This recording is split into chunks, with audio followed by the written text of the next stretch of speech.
Dear students, welcome to your channel NTC education for all. आज हम करेंगे introduction to geometry. इसका प्रयोग 6th क्लास से लेकर 10th क्लास तक सभी के लिए होता है। ठीक है बेटा, ये एक बेसिक नॉलेज है जो हमें बताएगी ज्योमेट्री में कौन कौन सी शेप में जिन्हें हम इस्तेमाल करने वाले हैं। जैसे हम पढ़ते हैं पॉइंट। सबसे सिंपल हम क्या पढ़ते हैं? पॉइंट। पॉइंट क्या होता है? A dimensionless figure. क्या? A dimensionless figure. डायमेंशन क्या होती है? लेंथ, ब्रेथ और हाइट। ठीक है। ए, इसे ऐसे भी कह सकते हैं, figure with no length, no breadth, no height. ठीक है। अच्छा, इसे हम रिप्रेजेंट करते हैं एक सिंपल डॉट से। डॉट आपने लगाया, ये डॉट है ना, रिप्रेजेंटेड बाय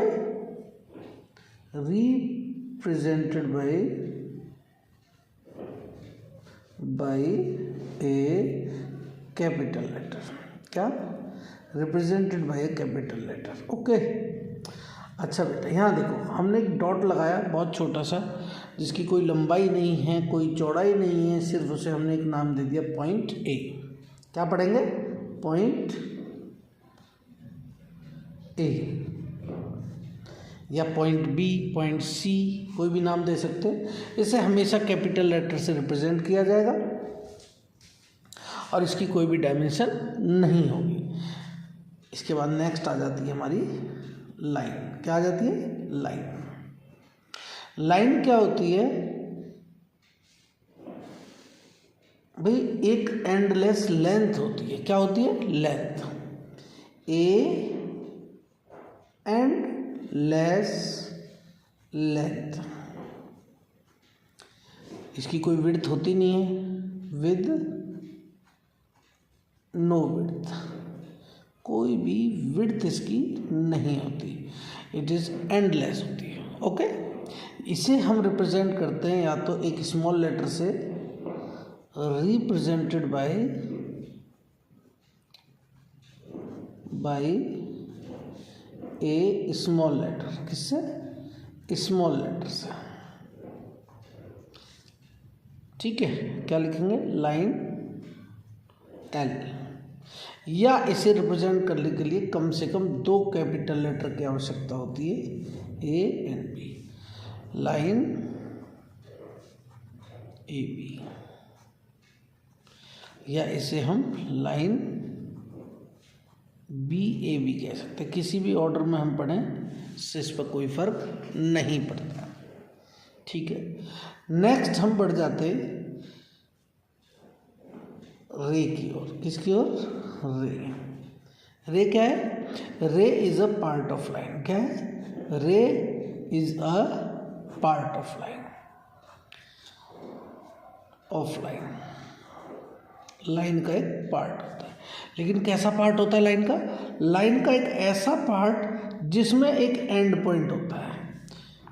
ठीक है। क्या होता है? एक पॉइंट, हैविंग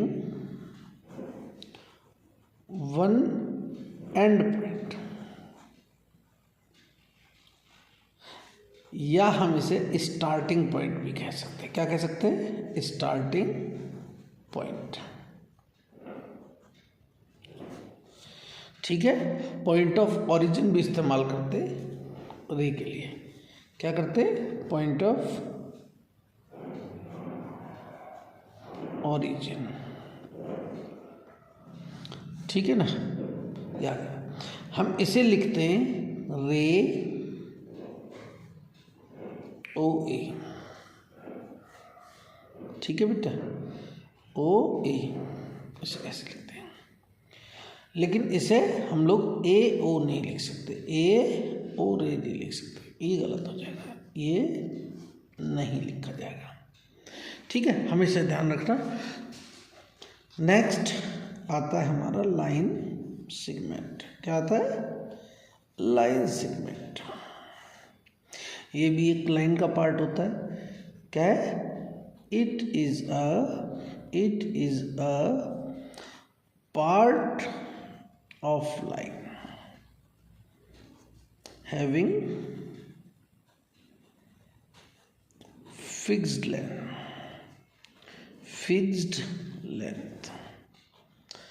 लेंथ होती है, और कह सकते हैं हैविंग टू एंड पॉइंट। क्या होते हैं? Two end point A B. Two capital letters required to represent a line segment। एक लाइन सेगमेंट को रिप्रेजेंट करने के लिए दो पॉइंट की आवश्यकता पड़ती है। दो पॉइंट ही इसे रिप्रेजेंट कर सकते हैं। ठीक है बेटा, इसे भी हम ए बी लाइन सेगमेंट कह सकते हैं, या हम बी ए बी कह सकते हैं, क्योंकि इसे किसी भी ऑर्डर में पढ़ा जा सकता है। जैसे हम लाइन को ए और ए बी या बी ए कह सकते थे, इसी प्रकार हम इसे भी पढ़ सकते हैं। ठीक है, चलो आगे बढ़ जाते हैं। क्या होता है? नेक्स्ट पॉइंट है हमारा एंगल क्या होता है बेटे? जब दो रेज एक पॉइंट से ओरिजिनेट होते हैं। कहाँ से? एक सिंपल पॉइंट से, ओ ए। इनका दोनों का स्टार्टिंग पॉइंट सेम होता है। ठीक है बेटा, तो इनकी जो डायरेक्शन होती है, इसकी डायरेक्शन की एक मेजरमेंट करते हैं, इसे हम एंगल कहते हैं। क्या कहते हैं? एंगल कहते हैं। एंगल को रिप्रेजेंट कर सकते हैं एंगल बी ओ ए, या हम इसे लिख सकते हैं एंगल ए ओ बी। यानी क्योंकि एंगल ओ पॉइंट पर बन रहा है, तो ओ पॉइंट हमेशा बीच में रिप्रेजेंट होगा। या हम इसे तीसरी तरीके से लिख सकते हैं एंगल ओ। ये हमने एंगल का साइन बनाया हुआ है। ठीक है बेटा, एंगल्स के हम कई प्रकार पढ़ते हैं, टाइप पढ़ते हैं। तो टाइप ऑफ एंगल्स में अगर हम जाते हैं, टाइप ऑफ एंगल्स में अगर हम जाते हैं, तो सबसे पहले हम एक्यूट एंगल पढ़ते हैं। क्या पढ़ते हैं? Acute angles.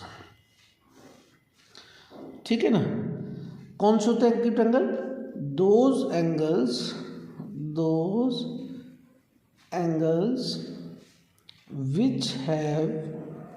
which have measure between 0 degree and 90 degree.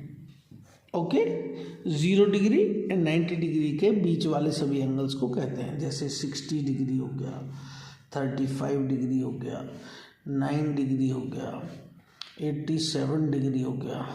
ये इसके एग्जाम्पल होते हैं। फिर हम आ जाते हैं राइट एंगल पे। Right angle,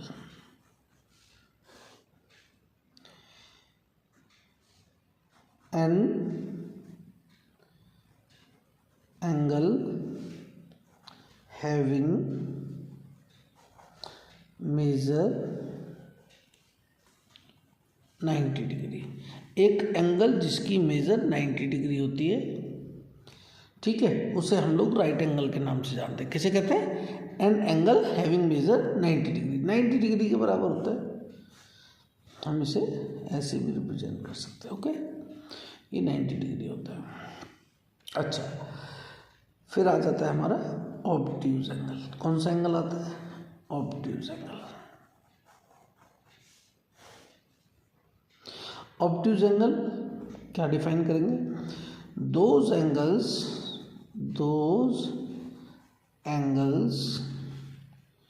which have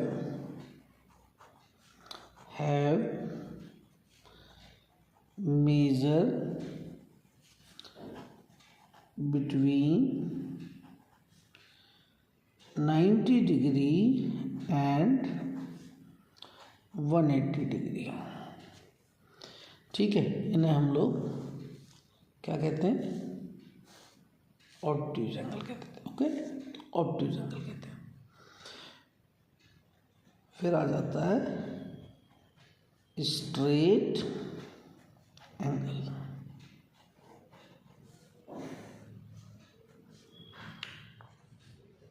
angle having major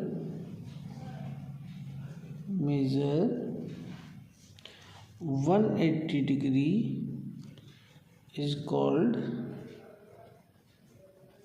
straight angle।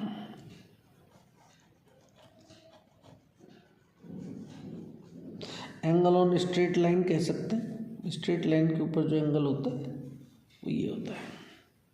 ठीक है, नेक्स्ट आ जाता है हमारा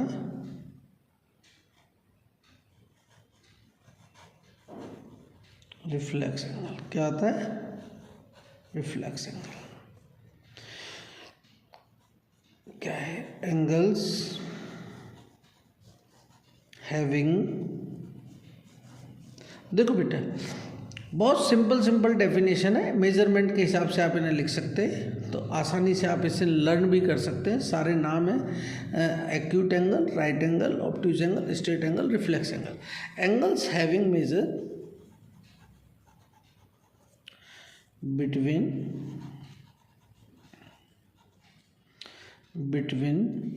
180 डिग्री एंड 360 डिग्री, इन्हें हम लोग रिफ्लेक्स एंगल कहते हैं। जैसे हमने एक एंगल लिख दिया बनाया, ये साइड जो होती है मेजर, ठीक है, ये आ गया, इसे हम लोग रिफ्लेक्स एंगल के नाम से जानते हैं।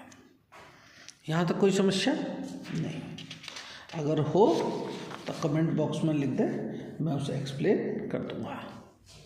ठीक है बेटा, आगे आ जाता है हमारा कंप्लीट एंगल। कंप्लीट एंगल, ये कंप्लीट एंगल कौन सा होता है? एंगल हैविंग मेजर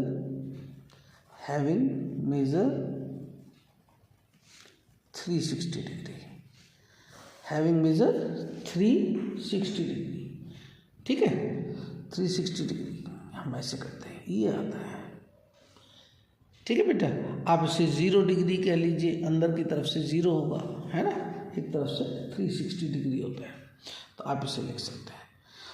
यहाँ तक हमारे एंगल्स हो जाते हैं। अब हम नेक्स्ट टॉपिक पढ़ते हैं, पेयर ऑफ एंगल्स। क्या पढ़ते हैं? Pair of angles. अब पेयर ऑफ एंगल्स में हम क्या पढ़ते हैं? सबसे पहले हमारे पास पहला टॉपिक आता है कॉम्प्लीमेंट्री एंगल्स का। किसका? कॉम्प्लीमेंट्री एंगल्स का। ठीक है बेटा, कॉम्प्लीमेंट्री एंगल्स। टू एंगल्स क्या होता है? Two angles having sum 90 degree. दो एंगल्स हैं जिनका सम करके 90 डिग्री आता है। जैसे angle x degree plus y degree is equal to 90 degree. ठीक है, हम लिखते हैं x is complementary angle of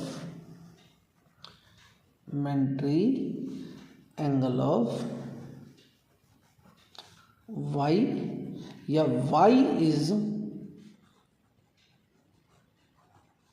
complementary of angle, y is complementary angle of x। ठीक है, हम इसे पढ़ लेते हैं। नेक्स्ट आ जाता है हमारे पास, या इसका एग्जांपल देख लेते हैं पहले। जैसे मान के चलो 30 डिग्री एक एंगल है, तो इसका कॉम्प्लीमेंट्री कौन होगा? 60 डिग्री। 30 और 60 का सम कितना आता है? 90 डिग्री। अगर हम 35 डिग्री लेते हैं तो कितना आएगा? 55 डिग्री। अगर हम 40 डिग्री ले लेते तो कितना आएगा बताओ? 50 डिग्री। ओके ओके ओके, ठीक है बेटा। तो इस प्रकार से हम समझते 45 डिग्री एंड 45 डिग्री ये इक्वल कॉम्प्लीमेंट्री एंगल होते हैं, इनकी मेजर सेम होती है। इनकी खासियत होती है कि एक कॉम्प्लीमेंट्री एंगल को अगर हम बड़ा करेंगे तो दूसरा कॉम्प्लीमेंट्री एंगल छोटा हो जाएगा। ठीक है, ओके। सेकंड हमने पढ़ना है सप्लीमेंट्री एंगल। क्या पढ़ना है? Supplementary angle. Supplementary angles, supplementary angles कौन से होते हैं? टू एंगल्स, कौन से? Two angles having some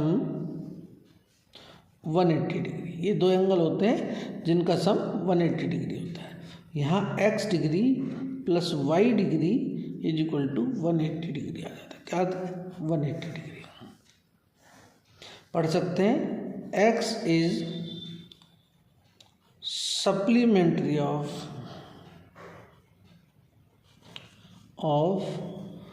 y and vice versa. Vice versa का मतलब पता है? वाइस वर्सा का मतलब होता है इसका उल्टा भी सच है। अगर हम इस स्टेटमेंट को रिवर्स करते y is supplementary of x, that is also right. यहाँ हमने 100 डिग्री ले लिया, इसका सप्लीमेंट्री होगा हमारे पास 80 डिग्री। हमने 90 डिग्री ले लिया, इसका सप्लीमेंट्री होगा 90 डिग्री। हमने 60 डिग्री ले लिया, इसका सप्लीमेंट्री होगा 120 डिग्री। 90 डिग्री एंड 90 डिग्री ये इक्वल सप्लीमेंट्री एंगल्स होते हैं, एक दूसरे के बराबर होते हैं। यहाँ भी वही रूल वर्क करता है, एक एंगल की वैल्यू कम करते जाएंगे तो दूसरे एंगल की वैल्यू बढ़ती चली जाएगी। सप्लीमेंट्री पेयर में बात कर रहा हूँ मैं, ठीक है। नेक्स्ट एंगल हमारे पास क्या आता है? नेक्स्ट आता है adjacent angle, pair of adjacent angle, pair of adjacent angle. Adjacent angle कौन से होते हैं बेटा? देखो हम बहुत सारे एंगल्स बनाते हैं। हमने क्या किया, एक पॉइंट से हमने 3 रे ओरिजिनेट करी। कितनी? 3। ओ ए ओ बी ओ सी। तो एडजेसेंट एंगल्स कौन से होते हैं? Pair of adjacent angles. बेटा हम कहते हैं पॉइंट्स ऑन द पॉइंट, नहीं,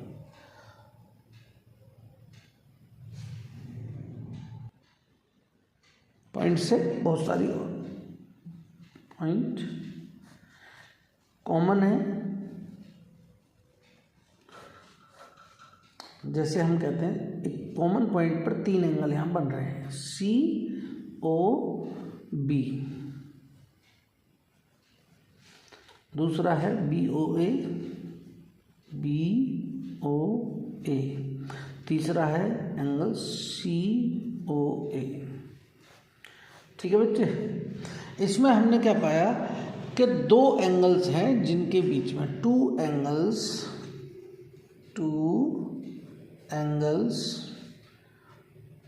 हैविंग ए कॉमन रे and formed at common point on either side of common ray। Common ray के आइदर साइड में फॉर्म होते हैं, जैसे angle C O B and angle B O A. इनके बीच में ओ बी कॉमन रे है, ओ कॉमन पॉइंट है। ठीक है, यहाँ तक कोई समस्या नहीं है। ठीक है, नेक्स्ट आ जाता है हमारा फोर्थ वाला लीनियर पेयर एंगल कौन सा है? Linear pair angle. हम कह सकते हैं कि अगर एडजेसेंट एंगल्स, कौन से एंगल? Adjacent angles. अगर एडजेसेंट एंगल्स सप्लीमेंट्री हों, कैसे हों? सप्लीमेंट्री, तो उन्हीं को हम लोग जो हैं लीनियर पेयर एंगल कह सकते हैं। If adjacent angles are supplementary, they are called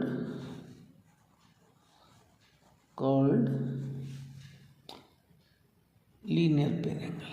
ऐसा क्यों है भैया? लीनियर पेयर एंगल इसलिए कहेंगे कि इन एंगल का सम COB और एंगल BOA का सम 180 डिग्री होगा, और 180 डिग्री अभी हमने स्ट्रेट एंगल पढ़ा था, या हम उसे लीनियर एंगल कह सकते हैं। ठीक है। पांचवा कॉमन पॉइंट क्या है हमारा? पांचवा पॉइंट है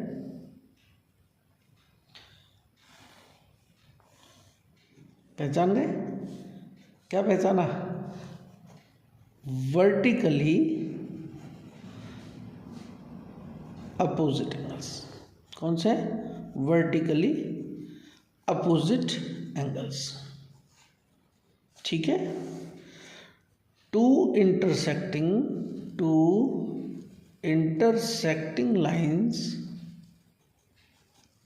लाइन्स मेक 4 एंगल्स, 4 एंगल बनाती हैं। एंगल ये जो एंगल होते हैं ये वर्टिकली अपोजिट एंगल कहलाते हैं। Angle AOC, angle DOB, angle AOC and angle DOB। ठीक है।